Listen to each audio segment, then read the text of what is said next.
Welcome into our Saints post-game show alongside John DeShazer, Scott Shanley. I'm Erin Summers. The Saints unfortunately end up on the wrong side of this one, dropping the game 25-10 to the Las Vegas Raiders. Last home game here in the Superdome. The crowd was great.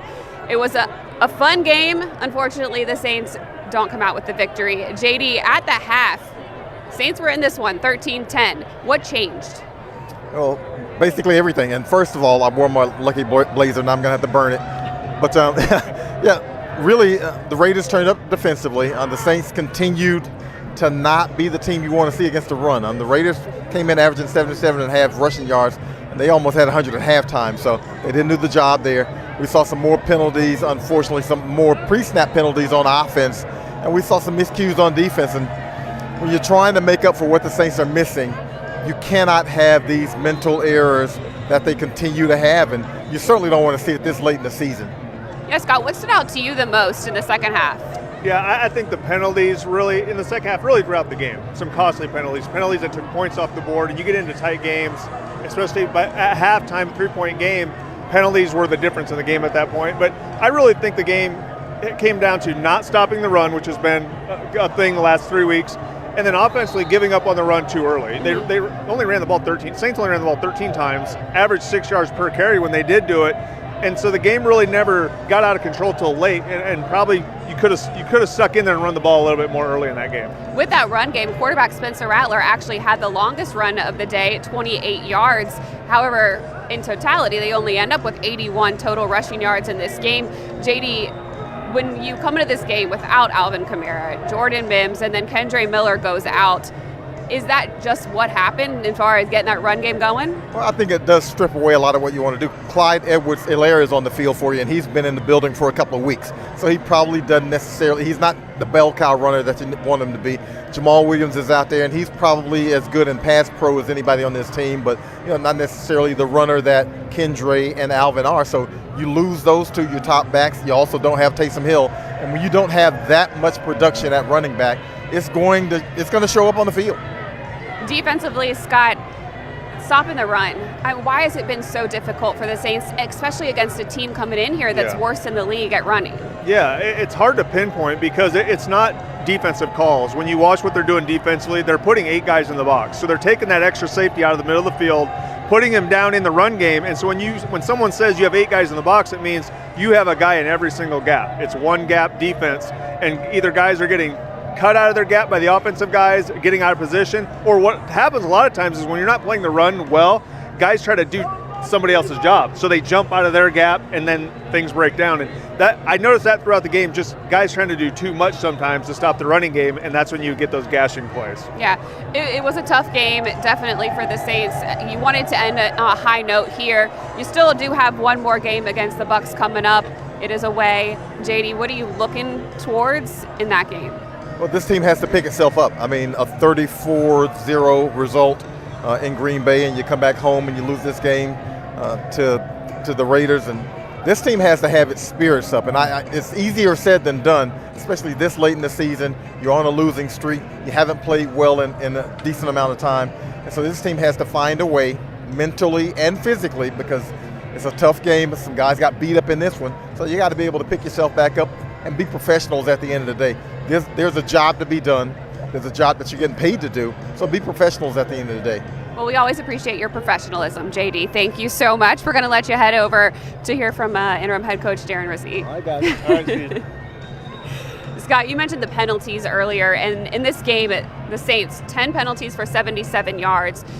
Those are things that you can fix, right? Yeah. It's just execution, attention to detail. Yeah, I think especially when you get into physical penalties, holding, you don't want physical penalties ever. Pass interference, those things are because you're competing hard. You don't like to see the pre-motion penalties, the shifting penalties, the not having the right guys on the line of scrimmage, alignment errors. Those are unforgivable when it comes to when coaches sit down in the meeting room, because those are non-physical errors. So I think those really frustrate you. And early, especially the second quarter, there were some plays in there where you probably could have put 7 on the board, but holding penalty, things like that, took points off the board and ended up being the difference. Yeah, in the second quarter, it was Taliesin Fuaga who had that offsides penalty, and Spencer Rattler had scrambled, found Juwan Johnson on the 1 yard line, and you don't get any points after that. Yeah. So it's moments like that where it really hurts you. Oh, absolutely, because this team offensively has been struggling. You haven't been into the red zone a whole lot to begin with. I think you converted 1 third down on the day. So when you get an opportunity to get close to scoring those points, especially 7 points, it means the world, especially in a game like this. And offensively, you only turn the football over once. You don't want to turn over at all. But I think when you look at it, the defense didn't take the ball away at all, and you're not giving yourself short fields. Special teams didn't have any big kickoff returns or punt returns. So you were playing against the field position all day. The Saints defensively did take the ball away a lot to start this season. It's something that we haven't seen a lot of in the second half. What has led to that? I think offenses, well, everything goes back to stopping the run. If you don't stop the run, it's really hard to play defense in this league. It's really hard to win games. It's really hard to win the time possession battle. And you're not seeing them take the football away because you aren't getting teams into 3rd and long, where you can just ping your ears back, go rush the passer, sack fumbles, the ball's thrown up in the air. Offenses are consistently staying ahead of the chains. They are determining what's going on. 3rd and 4, offensive play callers love that. They can keep running the football, and when you let an offense have the advantage and stay ahead of the 8 ball like that the entire game, they don't have to take any risk, so no turnovers. Yeah. In this one, 3rd down, Saints were 1 of 10. Vegas was 10 of 18. So they were not only sustaining very long drives, but then they were getting into the end zone, punching it in, or getting a field goal. So taking a lot of time off the clock. That time of possession, almost doubled by Vegas versus the Saints. Yeah, and you felt that really from the first drive the Raiders had. I think the first time the Saints got the ball back, you look up and there's under 6 minutes left in the first quarter. So the Raiders came in with a game plan that we're going to run the ball. We're not going to take any crazy chances. We're going to hand the ball to our running back, and we're going to throw to our really good rookie tight end, Brock Bowers, and he had a great day today. Broke the single-season rookie record for receptions by Nakua for the Rams. So he's had an outstanding season. The Raiders did exactly what they wanted to, game plan-wise, and that doesn't always happen. I think coaching staffs throughout the league, they want to play a game a certain way, and one team gets to do it and the other team doesn't, and the Raiders got to play their game plan all day throughout the game. Yeah, they had 81 yards on the ground in the first half, which is more than they average at 77 and a half coming into this game. In total, 156 yards on the ground. So they were, and Amir Abdullah had over 100. Yeah, former Husker, Amir Abdullah. So, I still didn't want to see Amir get that 100 yards, but first time since 2017 that he's been over 100 yards in a game. So when you start looking at things like that, it's frustrating because defensively, you're just not playing the run well. And it's been a few weeks of that, not controlling the line of scrimmage, guys getting out of their gaps. And this game, it is an exact game. I remember being a rookie and my coach telling me, move over 2 inches, move over 3 inches. I'm like, who cares? But it makes a difference. It's like you either get your helmet in the gap you're supposed to be in or not, and alignment and assignment is critical. And just a little bit being off, you don't play the run well. Looking at quarterback Spencer Rattler getting his 5th start in this one, behind his 4th different offensive line. Got to point that out because protection has been something he struggled with and having time. But in this one, he was able to get the ball out. He made better decisions. It was the late interception, but I think he did a good job managing the game. No, he did. Early on in the game, I thought Spencer was extremely accurate. He's got a very strong arm. As the game went along, because we weren't running the ball very well, running enough, we missed out on that entire play action package that he's so good at. Faking, getting outside the pocket, scrambling or throwing the ball deep. So you missed out on those things. But I think as the game went along, the drop back pass, he got a little rattled in the pocket. Some of the throws start to sail on him, getting high tip balls. But you can see each quarter, each game, he gets a little more confident. Some of the throws that he is able to make, though, are extremely impressive. Especially the trick play for the touchdown, the way that he threw across the field and found who caught our touchdown? Well, the touchdown. I'm blanking too. It wasn't it was Cedric. Foster. Okay, Foster, yes, right here. Against his former team. It was right here where we're standing among a lot of his former teammates. But the way that play transpired and for Rattler to be able to set and make that throw across the field was huge. No, he really has a strong arm. And I said it all the way going back to training camp when they were in California. If you watch these guys warm up and throw the ball, he may have the best arm on the team.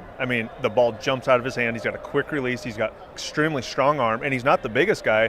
And so you look at him, and he can make the NFL throws. There's no doubt about it. And that throw is not an easy throw, and he put it right on the money. So when you give him time and keep the pocket clean and give him some space, he can make all the throws.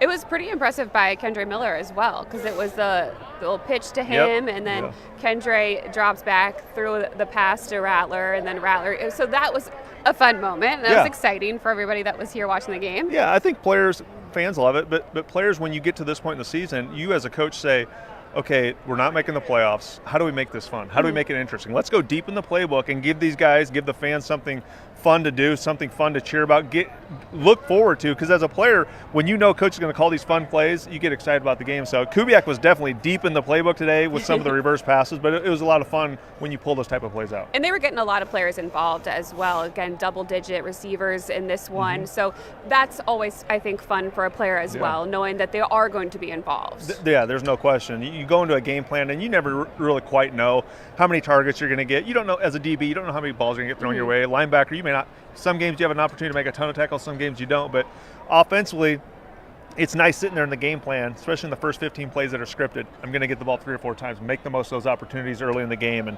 so the ball was really spread around a lot today. You mentioned linebackers getting some tackles. Both of our linebackers here in this one, Demario Davis, Pete Werner, end up with 13 tackles each. They were flying all around the field. Yeah, they were everywhere. And I know in this defense, some defenses are a lot of responsibility put on the DBs or the defensive line. This defense, there's a lot of responsibility put on the linebackers. And they do a great job in the run game hasn't been perfect, but they do a good job in the pass game. There's not a lot of linebackers who can cover tight ends or running backs in space. They blitz well, and they really play their best football when they're both next to each other. We kind of buried one of the leads, and that's Cam Jordan getting a sack in this one, the only sack, and that's now the 49th different quarterback that he has sacked in his career, 121 and a half total sacks. Yeah. Clearly the franchise record here, and he just continues to add to it. What have you been seeing from him this season? It's been an odd year on many levels. Yeah. Or throughout the organization, players playing, players being injured, interim head coach. Many different levels. I think the oddest thing is you see Cam Jordan, who's the all-time sack leader, start the season off, he's playing D-tackle, doing whatever he can for the team. They make the coaching change, and he's been starting at DN. And the one thing about Cam is, as you age as a player, do you lose a step? Yes. It is a little bit harder because it's a young man's game, yes. But when you watch 94, there's some plays that you're like, wow, that's prime Cam Jordan. Down here on the goal line early in the game, he got off the ball so fast, knocked the running back in the backfield, had a 4-yard loss. Cam still makes plays like that. That's like that's prime Cam Jordan. It's just a young man's game when you have to do it over the entirety of 17 games, but there's no doubt Cam can still affect a game. Yeah, and he has had now 4 sacks on the season. He had a multi-sack game against the Commanders, so definitely still making plays out here. And you never know. Could have been his last time playing in the Superdome. I know he had a lot of his family out here. He did a lap after the game was over, signed a lot of autographs, so at least he was taking in the moment. No, there's no question. And I think unless he knows something nobody else knows, he's on the game day guide. He's doing the chant. Like you said, taking a kind of a lap at the end. And I think as an older player, you don't really know. You just assume. The older you get in this league, you just assume it could be your last year. And I think maybe Cam's just taking it all in just in case that phone call comes in March and when the new league year starts and something crazy happens. And if he's back for another year in the Saints uniform, at least he did what he wanted to do. And he's been the ultimate Saint. I mean, obviously going to be in the Ring of Honor, all-time sack leader.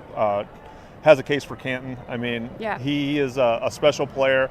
And not only that, but I always, just like my former teammate Jari Evans, these guys battle in the trenches every play and are the nicest, most humble human beings off the field. And so generous. You look at what Cam does off the field in the community as well. So just the ultimate Saint. Yeah, got to give a shout out to Jari Evans as well. He's a finalist again. Yes, yes. And hopefully sooner than later, because I think even when Jari played, he was in the Pro Bowl every year and always all-pro.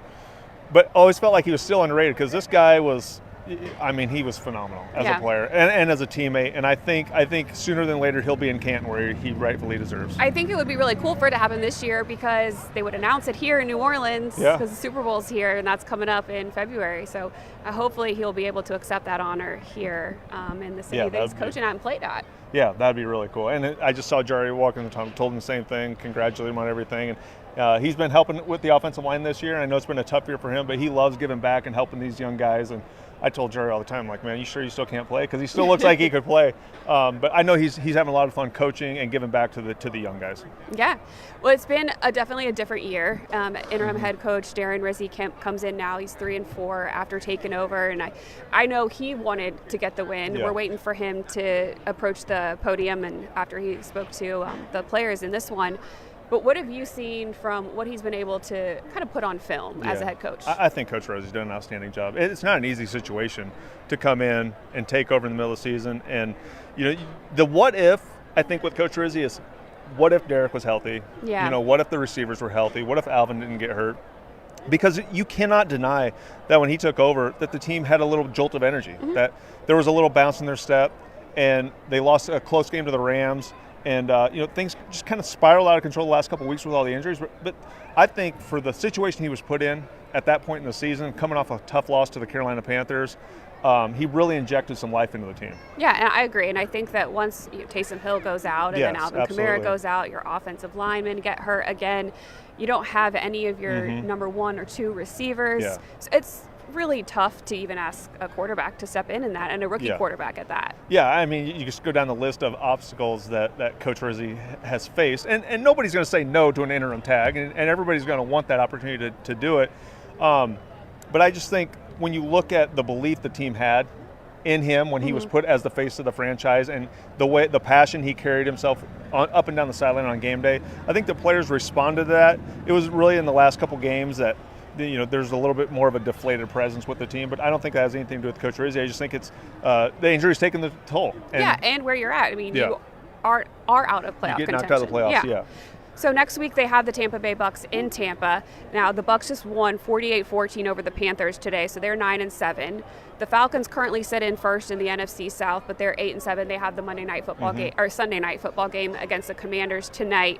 So the Saints could potentially decide who wins the NFC South. And that's what I think Coach Rizzi, we just talked about Coach Rizzi, that's the selling point to the team this week. You have a chance to go mess it up for the Buccaneers and do something, because the Buccaneers would gladly do it to you if they were in that situation. And it'll be interesting to see how this NFC South plays out. Atlanta made their quarterback change. They're playing a really good Washington team. But, so I think that's, as a player, it's kind of fun to be spoiled. It's kind of fun to have something to go down to Tampa and do and kind of wreck their season, wreck their title or playoff hopes. Okay, well, do you let the Bucks win because you hate Atlanta? No, that's a good point. I just now that I hear myself saying that, I don't know. I don't know about letting a team win, but to keep Atlanta out of the playoffs, that would be pretty fun too. So maybe play hard for 3.5 quarters and then something happen at the end. But I would much rather see Tampa in than Atlanta. I wish neither team could be in, but I know. All right, we're going to head into the podium where Darren Rizzi is taking the center stage, I guess. Sustain any drives, and we didn't convert a third down on the day, and they converted 10 out of 18. So that was a huge part of the game. It was a big emphasis coming in. We obviously didn't execute well enough in that area. We shot ourselves in the foot there in the first half a couple times with some penalties. We're off the field, the first drive of the game, and then we got a defensive offsides, and then thought we had a little momentum going there at half. Before the half, we got 3 points into the half, and came out second half, and then again couldn't get a scoring drive going, and at the end of the day, just disappointing. We talked about time of possession coming into the game being a huge factor, and to their credit, to the Raiders' credit, they flipped the script on us. They had the ball for 37 plus minutes. So. Listen, just not a good enough effort by everybody today. Like I said, certainly disappointing, and I know a lot of people are going to put it all on the quarterback, but we really didn't give him much help today. So, unfortunately, suffered a couple injuries in the game. Kendre Miller, as you know, went out with a concussion. Scaling went out there at the end. He's getting checked on. Really, I think it was a re-aggravation of the same injury he had last week. We'll see what happens. Jalen Ford got a lower leg injury there on that punt cover, so we'll kind of see where he is at. So again, disappointing game. You can't score 10 points and win this league. So we got to find a way here in this last week to manufacture some more points. So that's where we're at. Were there things they did differently in the second half defensively that you could point out as what gave you trouble? No, listen, we didn't execute. We dropped some passes. We missed on a couple. Pass protection wise, I felt like Spencer never really got settled in there, and he was moving around, and he made some plays moving around, to his credit. But like I said, we had some drops. We had some penalties offensively that kind of stalled. If I'm not mistaken, we were over the 40-plus-40-yard line twice, and had penalties that pushed us back into a punt situation. And you're in a game like this, you got to come away with some points there when you're down there. And so I don't think there was a schematic thing that they did as much as it was an execution thing by us. This could have been Cam's last home game, maybe. What did you notice from him today, and just did he seem any different to you, like soaking it all in? No, the one thing about Cam for the 6 years I've been here with Cam, the best thing I could say about Cam, he's the same guy every day. He's got a phenomenal attitude, phenomenal approach. He is as professional as they come. And again, you walk in our locker room every day and you would know what our record is by his approach and his attitude and his leadership.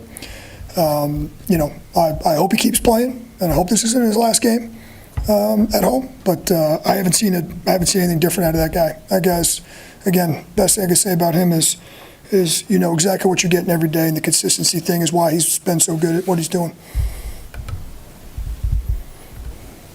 How did you feel like Spencer played today overall?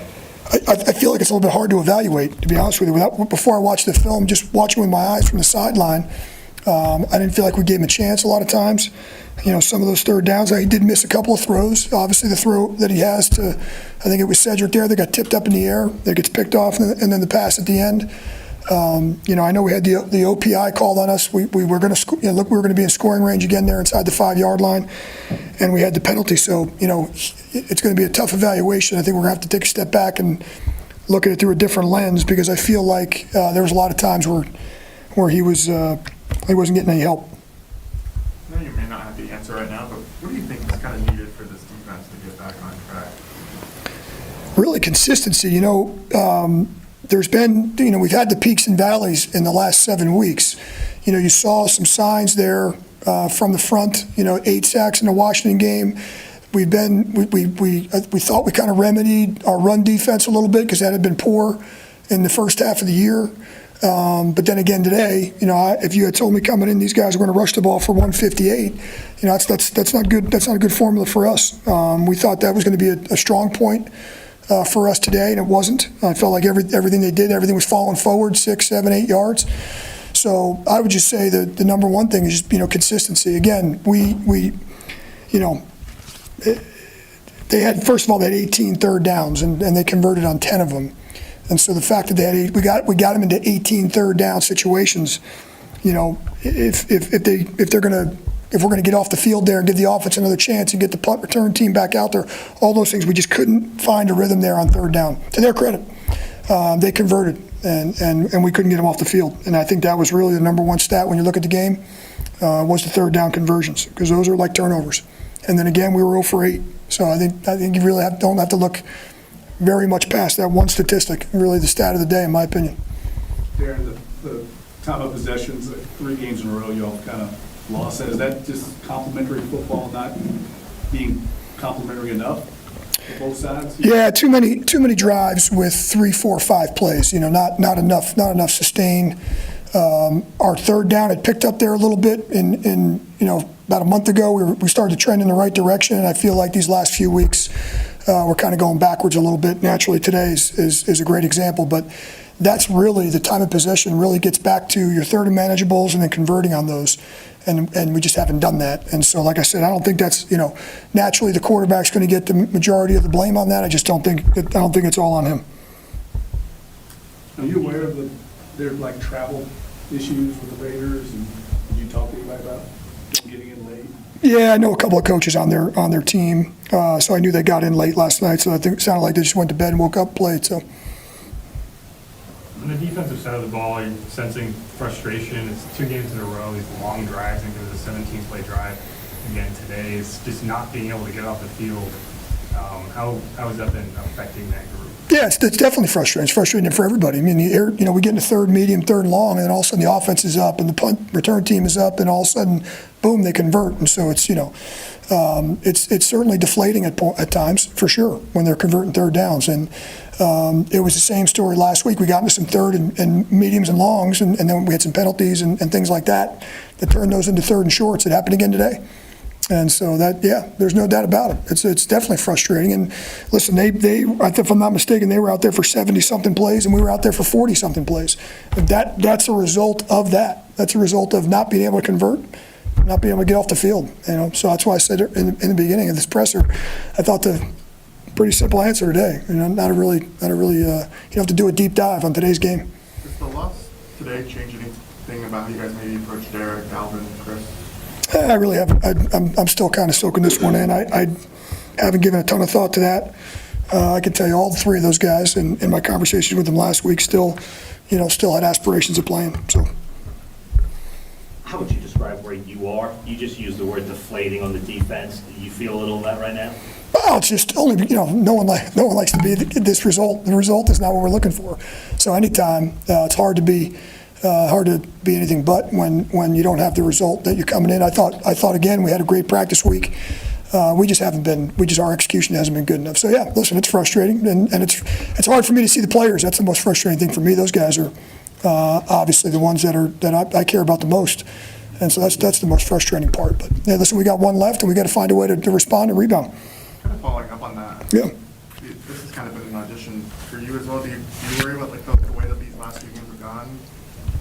I really don't look at it like that. I know maybe from an outside perspective, you guys look at it like that, and you're right. But I can't concern myself with that right now. We'll coach this last week, take a step back, and then we'll evaluate the whole thing. And the powers to be will evaluate the whole thing, and we'll go from there. I'm not, I can't be overly concerned with that. I'm concerned about the guys in the locker room. That's what I'm concerned about. I'm pissed off and upset for them. All right, appreciate it, guys. Thanks, Ken.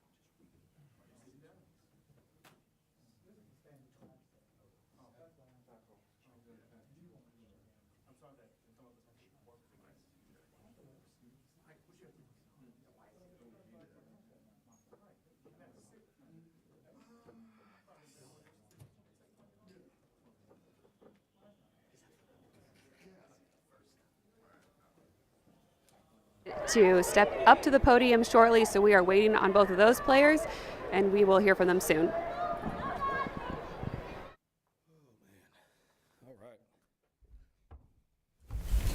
What changed in the second half? I mean, we just beat ourselves. Even in that first half, we were moving the ball at will, run and pass game, putting it together, and just penalties, some missed throws, some drops, just some identification stuff. We just got to overall be better in all those areas. Do you feel like it was a general improvement of your performance? Was kind of after you were saying Monday, but yeah, I mean, you're not happy with the loss. We only scored 10 points, and had some plays that could have went our way but didn't, frustrating, very frustrating, but. What else can you do? I mean, they played better than us today, and especially in that second half. Did you feel like personally yourself getting more and more frustrated as the game was going on, and does that play out in your performance? You know what I mean? I mean, everybody's frustrated. Just keep going. Couldn't catch a rhythm really in that second half. Third quarter, fourth quarter, couldn't catch a rhythm. Shot ourselves in the foot multiple times throughout the game. And I mean, yeah, it's frustrating, but you gotta have good body language. I mean, there was certain times I could have definitely been more, not showing as much frustration, but it's tough, and I just try to keep the guys up. It's not like we're going out there just to go 3 and out every time. And then obviously there in that fourth quarter into third quarter, it's tough being backed up when they're playing soft and then teeing off, and drop back, knowing we're going to throw. So a lot of areas we need to clean up overall. I thought we did good in the first half, obviously not in the second. Can you talk about the touchdown pass? Yeah, I mean, that was a great play call. Played out just like we practiced it for a few weeks, and I thought that got us some good momentum. And, the next drive we got down there and then just kept getting penalties, and, I thought we could have scored again, but, penalties killed us. How do you stay up when you have momentum and then you keep having self-inflicted wounds stopping the drives? Yeah, I mean, it's tough. When you're backed up, second and long, third and long, you just got to keep chipping at it. Had some opportunities there at, to make some plays, but, obviously we didn't. And, their time of possession was much better than ours, and, they controlled the game, and, we got to be better as an offense. I know you want to see results with wins and everything, but how much is this playing time, this experience helping you? Mm-hmm. Yeah, it's helping. If you playing games, it's definitely helping. Obviously, sucks that don't have a win so far, but that one was frustrating because we had a good short week, wanted to come in, expected to win, and didn't. So frustrating for sure.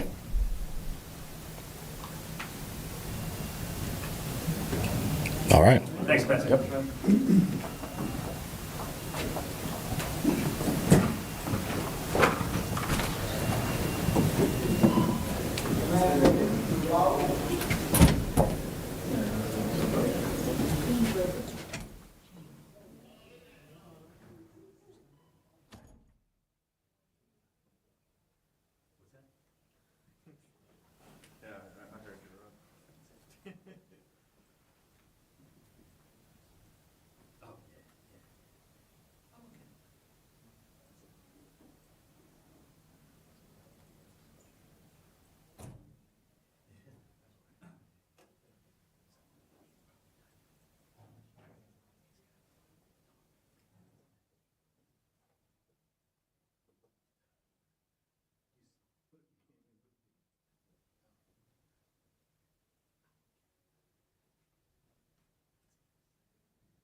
Yeah.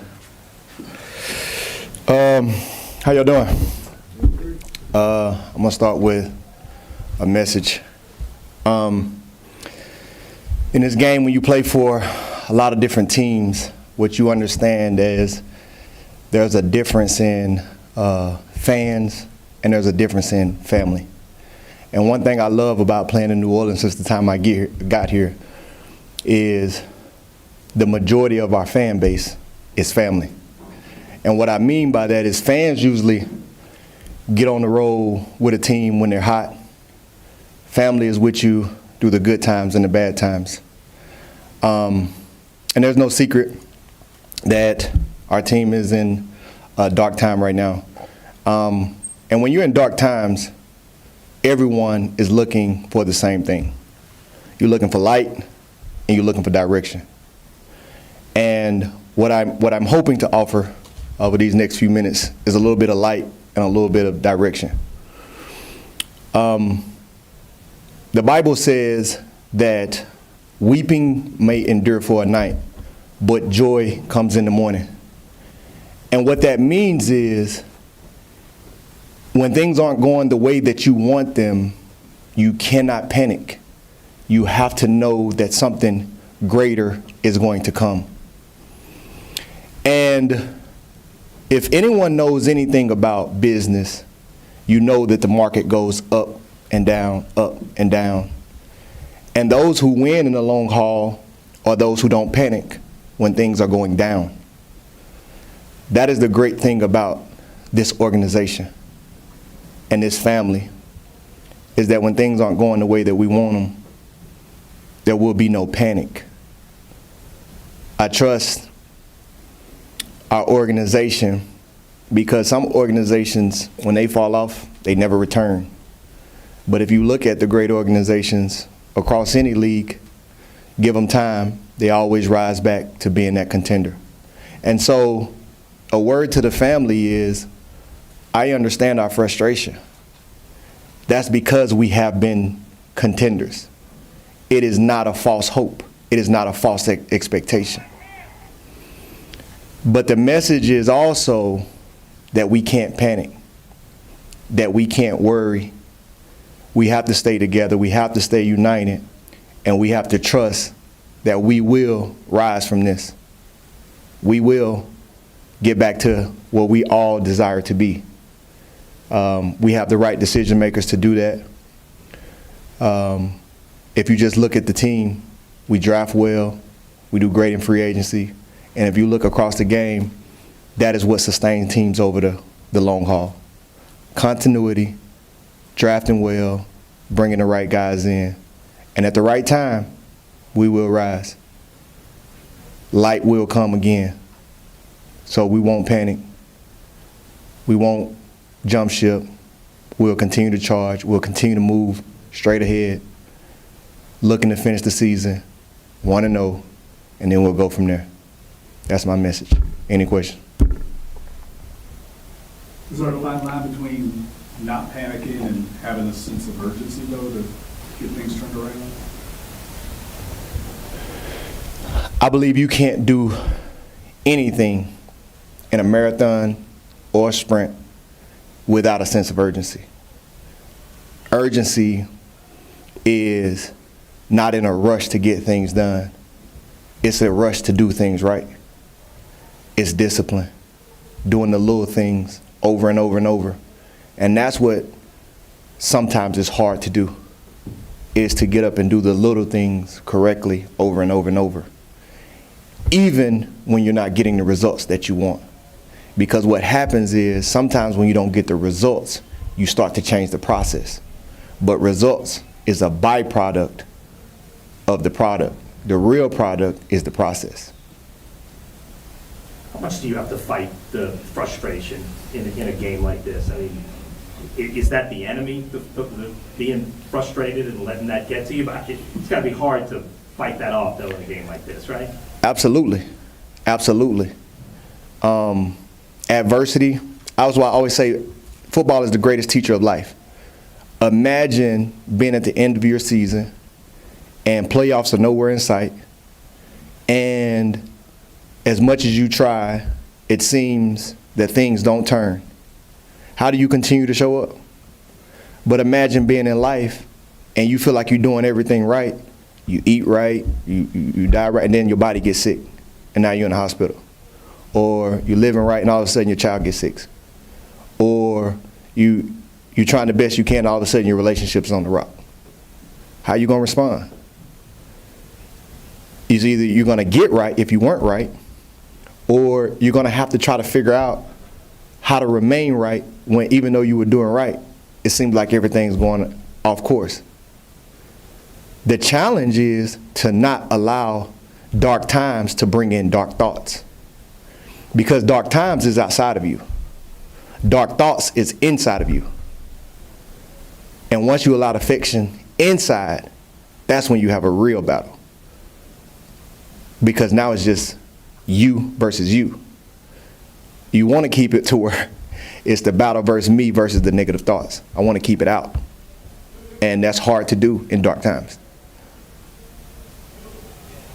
How difficult has it been for you this year, personally? Individually, I would be lying if I said it hasn't been challenging. But that's where my faith comes in strongest. And that's why I'm always encouraging my teammates, my friends, my peers, that at some point in your life, something is going to go wrong. And you're going to need something to hold on to. And the only thing that I have seen in this world that doesn't change is God and Jesus Christ. He doesn't change. He is always the same. Every time I go and look at his word, it says the same truth. Now, it's on me to conform to it. And in dark times, you have to realize that at the end of it all, it's going to be about his glory. And so, will it change tomorrow? I hope. But what if it doesn't? How will I sustain tomorrow if it doesn't change? How will I sustain tomorrow if my hope is tomorrow that it'll change? And it doesn't. At the end of it all, though, I know where I'll reside, and that's with my Heavenly Father. So, hope isn't based on it will change tomorrow. I just know in the end it's going to be good. Now, I may get a chance to experience that tomorrow, which is my hope. And if not tomorrow, the next day. But nothing will ever kill my hope because it's based in something that's eternal. What do you think leads to games like this week or last week and in a stretch early in the season when it just feels like the tackling woes hit the entire defense? I mean, does struggles compound themselves? Does that sap energy or what leads to that? I think every game is different. It's a simple game. Make more plays than the other team, and you have to give them credit when they make those plays. Just like we get paid to make plays, to stop them, they get paid to make those plays, not let us stop them. And so you want to be the better team on each Sunday, and this one we weren't. How about today in particular? Why do you think tackling was a problem today? I would have to go and look at the tape to see, to know exactly what it was, which plays. It'd be hard to cast a wide net of what the issue was today. And just a part of the overall puzzle, I'm sure. I know Tyron mentioned, especially because of all the injuries this year, it's been a lot more walkthroughs in practice. It's hard to walk through in practice and play in a game. Has that been anything that you think has contributed this year? I think our coaches have done a good job of making sure that we were prepared for the games. I don't think we came into any game where we weren't prepared, and that's been from the beginning of the season to the end of the season. I think it comes down to us being able to go in and execute the game plan at a high level, and that's our responsibility as players, is to go out and get the job done. Hey, thank y'all. God bless, and have a happy New Year. Thank you.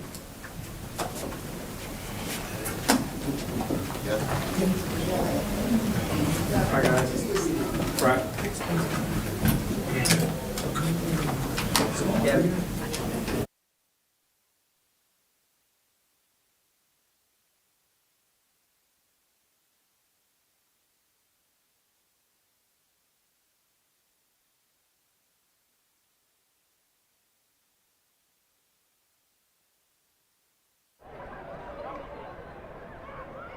That was Darren Rizzi, Spencer Rattler, and Mario Davis talking after the 25-10 loss to the Raiders.